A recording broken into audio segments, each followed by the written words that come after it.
I think we suffer a little bit in Australia from a little bit of sort of myopia around the fair go syndrome. And, you know, it's interesting, Mark Kenny, writing in The Age yesterday in his final paragraph, talked about how Australia and New Zealand were global leaders at the end of the 19th century in terms of the enfranchisement of women.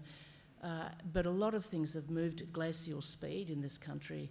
I was actually at an OECD conference a couple of years ago in Paris when I started to go into myself thinking, oh my God, we are so behind. And there were men at that OECD conference, not just the women, but there were men who were sort of saying, are you still arguing the business case for equal representation in Australia? And I said, yeah, it's sort of, that's where it's at. And they were just, they couldn't believe it. That was so passé. And I was in Paris the same week that the new Hollande cabinet was 50% women, and the women didn't have the soft portfolios.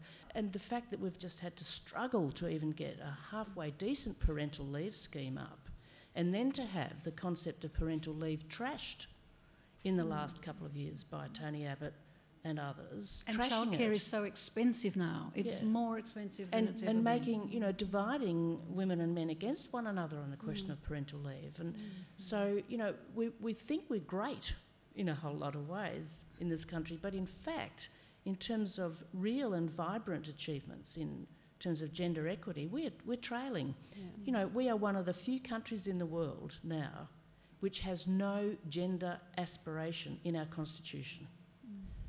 Hundreds of countries around the world have built gender equality in as a national aspiration. So that's just one example. I like to think of it as the Equality Waltz. Ladies and gentlemen, take your partners 2 steps forward, 1 to the side and a little to the back. Which is all an argument for keeping our sleeves rolled up.